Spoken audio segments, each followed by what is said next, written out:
Bonjour à tous et merci de me retrouver sur cette vidéo sur laquelle on va voir ensemble une réaction parmi les grandes réactions de la chimie organique et c'est la réaction de Wittig. Cette réaction tient son nom du chimiste allemand Georg Wittig qui a eu le prix Nobel pour sa découverte de cette réaction en 1979. Cette réaction permet la synthèse d'alcène à partir des composés carbonylés tout en transformant la double liaison carbone-oxygène en double liaison carbone-carbone. Pour réaliser ce type de transformation, cette réaction fait appel à l'élure de phosphore ou ce qu'on appelle le réactif de Wittig et qui est présenté en équilibre sous ces deux formes mésomères.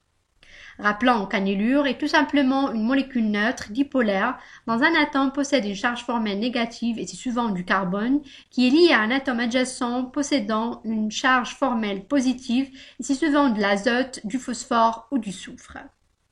Ce réactif de Wittig, au cétylure de phosphore, réagit en tant que nucléophile avec le composé carbonylé pour former l'alcène correspondant.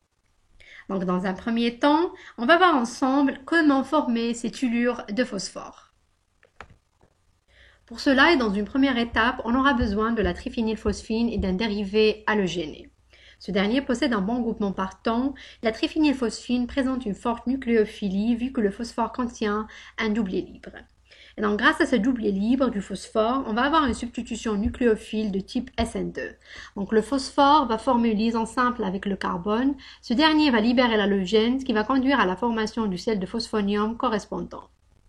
Ce dernier, possédant un proton acide, présente un bon acide de Lewis qui, en présence d'une base de Lewis forte, va se déprotoner. Ensuite, cette liaison va se rabattre ici pour former la double liaison carbone-phosphore, ce qui correspond à la formation de l'élure de phosphore. Ensuite, une fois on a formé l'élure de phosphore, ce dernier va subir une addition nucléophile sur le composé carbonylé. Le mécanisme de cette addition commence par l'attaque du carbanion de l'élure de phosphore qui est présenté sous cette forme mésomère à la fonction carbonyle du composé carbonylé, formant ainsi une nouvelle liaison carbone-carbone. Et donc l'oxygène va récupérer ensuite le doublet libre, formant ainsi un anion oxygène. Cet intermédiaire est appelé bétaine de phosphore, qui va se cycliser par la suite pour donner un autre intermédiaire appelé l'oxaphosphétane. Ensuite, ce dernier va à nouveau se réarranger pour former l'alcène correspondant et l'oxyde de la triphénylphosphine. Voilà, j'espère que j'étais claire. N'hésitez pas à me contacter si vous avez des questions. Et n'oubliez surtout pas de vous abonner à ma chaîne pour recevoir mes prochaines vidéos. Je vous remercie beaucoup pour votre attention et je vous dis à la prochaine.